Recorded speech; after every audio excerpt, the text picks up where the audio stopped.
think it's absolutely wonderful. Won't find a better, hard-working, conservative Republican anywhere than Karen Watson. And she's got a lot of respect from folks around the Dallas area. She's been speaking with a lot of groups. She has a book, and I'll let her tell you about her book, An Interesting Life. But anyway, with that, Karen, come on up and talk to us. Thank you, Bob, and congratulations, and thank you guys for having me here. As Bob says, I'm Karen Watson. I'm just your neighbor, just a little west over in Dallas, so just a privilege to be here and glad to be in Texas. But just a little bit about my background. I went to a very small school, public school. It's what they call a magnet school. It's called Government and Law Magnet. And my graduating class was 17. And I always say try to be in the top 10% of that class. And what it did by being in such a small, unique class and school, it afforded us to do things that most high school students couldn't do. We could go to the courts and sit in and just, watch the judges and the defendants and the plaintiffs. We could go to the city hall meetings. We could even check out law library books out of the Dallas Law Library. So that's a lot of responsibility for a high school student, right? The other thing that happened is that I was selected to participate in the RNC convention when it came to Dallas in 1984. So I don't know if any of you guys were there, but it was awesome. It was awesome, and there were flags bigger than this whole building, and it was just such an amazing experience. And I was able to meet Reagan personally. Wow. Yeah, and and wow is exactly correct. And Bush, of course. But just to be there, and that was the campaign that it's a new day in America. It was uber positive.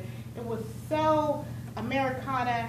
And I tell people over and all, having met Ronald Reagan, having met the man, I never once felt that he cared 1 inch about the color of my skin. Not at all. I never felt that. I never got that. I never felt that he was into the fact that I was a female. He never felt none of that. And this is evident, it's one thing when you read about somebody, it's another thing when you've met someone, and then you can say, what, I've met that person and I never felt that. So what happened was, that was 1984. I was still in high school, and I tell people, unfortunately, Reagan is my favorite Republican in my lifetime, and I wasn't able to vote for him, but if I was a Democrat, they would have showed me how, because, they're always voting for Reagan. So I went back to high school, went ahead and went to, graduated, and just was open to the Republican brand in the beginning. And went to school, went to UT, started working at a bank called NCNB, which we used to say stood for No Cash for Nobody. And then it became Nations Bank, and then Bank of America. And I was the #1 loan officer in originations and volume for 4 consecutive years. Then I went to open up my own mortgage company. Then in 2003, I purchased a home in a small area inside Dallas called Highland Park, and that was on Beverly Drive, and made all these, media waves about being the first black person to buy a home in Highland Park. So I guess I'm not, so when people come up to me, they're like, "Oh, are you?" I'm like, I'm kind of used to that. Then in 2004, opened up my mortgage company, and so here comes 2007, 2008. And people would come to me and just tap me on the shoulder, and they would say, "Karen, aren't you excited about this president?" And I was like, "Well, yeah, I'm excited about this election. I'm excited about all that's happening." And then they would say, "Don't you just love this, all the good things that are happening in this election?" And I'm like, "Yeah, I'm liking it. I'm great, and I'm excited, and I'm glad that we're going to have, just a new turnover, because, Bush was going." Well, they thought I was talking about Barack Obama. And I thought they were talking about McCain. So it was just crazy. And I kept on thinking, what was it about me that would make someone assume that I would be excited about Barack Obama. I was a vice president of a bank, Bank of America. I was evidently a finance girl, since you know what I'm saying. Was a business owner. I was a homeowner, Presbyterian. You know, so I mean, what was it about me that would make people jump over everything else and just say, well, she must be going for Barack Obama? And what I was saying was, what people saw is they thought that my race trumped everything. That my race meant that just because I'm black, that meant that forget that I'm a finance girl and I'm a numbers person. Forget that I started out with Nations Bank in the Fort Sam Hood branch, which is the military branch for Bank of America, Nations Bank, CMB, all the different names we changed into. So I got heavy military, you know, ask about, you know, that. I mean, there was just nothing except my color. So when Barack Obama won in 2008, I have to tell you, I was disappointed, but I was not devastated. And I always say, you know what, Karen, only a fool would hope that the pilot on the plane that they're on has a bad day. So I did what 70% of all Americans did, is when January 2009 came around, I wished him well. I just say, you know what, he's the president now, let's just hope he does a great job. Well, in 2009, January, we know exactly what happened. We went from the pan to the fire. We went from bad to worse. And what we found out is that Barack Obama was so unqualified for the position that he had campaigned for. And everything just got worse. Unemployment got worse. Just debt increased. I mean, we just can go on and on. There wasn't anything that was improving, except he and Michelle's life. Those were the only things improving. So come, you know, January 2009, I'm like, wow, this is it just consistently got worse. And I thought, you know what, Karen, in 2012, we'll have a shot again to make it right. And surely, we're not going to have the same problems by letting someone come in and, you know, fool me once, shame on me, or fool on you, fool me twice, shame on me. Well, shame on us, because we already know what happened. Barack Obama won. What I said I would do is in 2012, I said I'm going to do more than I did in 2008, because I thought I did a lot. I had, you know, you write your checks, you show up at the clubs, you make your calls, you call your friends, you say come out and vote. And I did that for McCain-Palin. But I was like, we've got to do more, or I've got to do more, because I'm a solutions girl for 2012. So I was like, Karen, how did you get to be a Republican? And mine was what we call in the banking industry a toe-to-toe, belly-to-belly experience.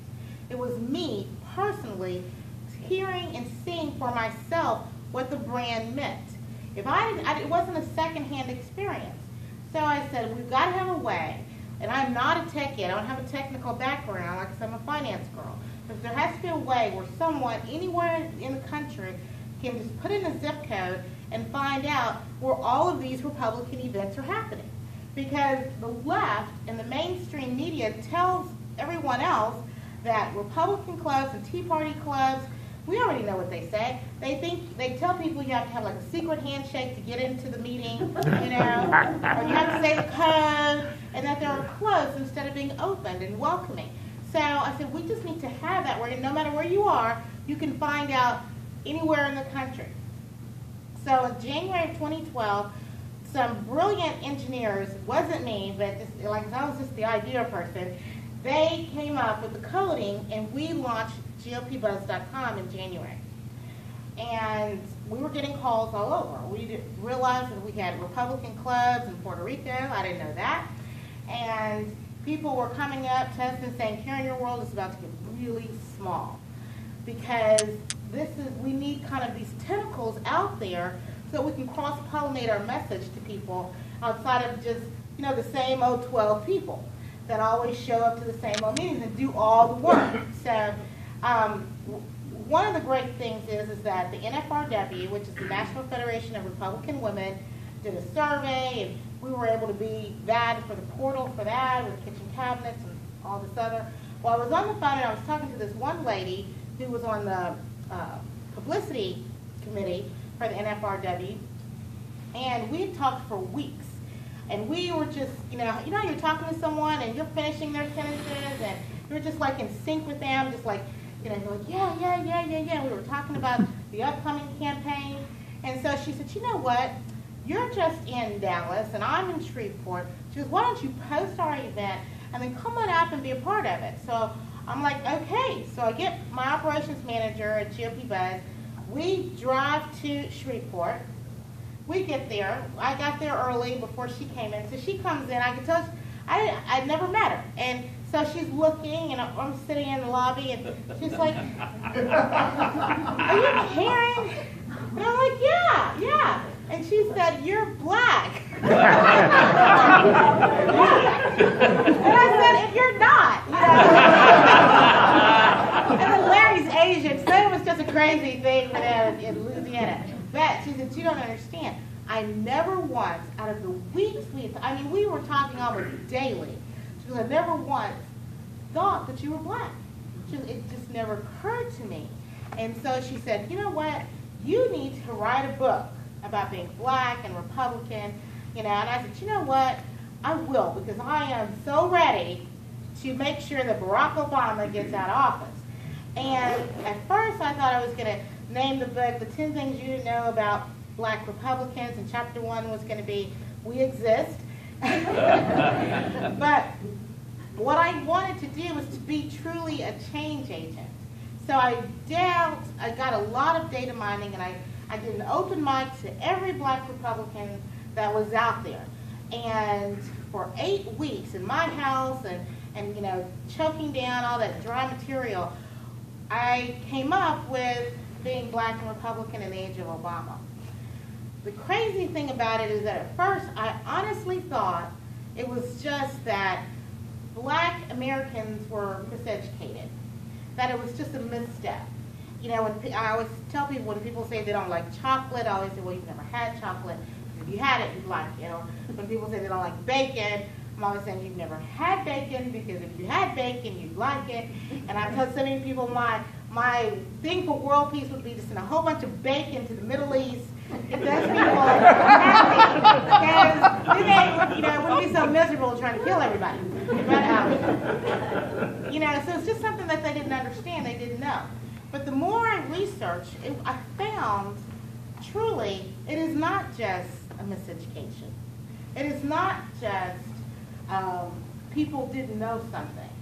What it is, and what it has been, is a very calculated, very concerted effort to keep black Americans out of the Republican Party. And the more I got into it, the angrier I got. Because I was like, wait a minute, this is horrible. Not just horrible, there's no defense against what the lies that have been told. And because what we don't do, then I was like, you know what, it's not just so much about the left and all of their goofiness, but it's also our responsibility. We as Americans, as Republicans, as conservatives, have to tell our story too. We don't tell the story that Abraham Lincoln was the first Republican president in the country. We're not telling that story. And so many kids don't even know it. We're not telling the honest story that it was the Democrats that were and still are the party of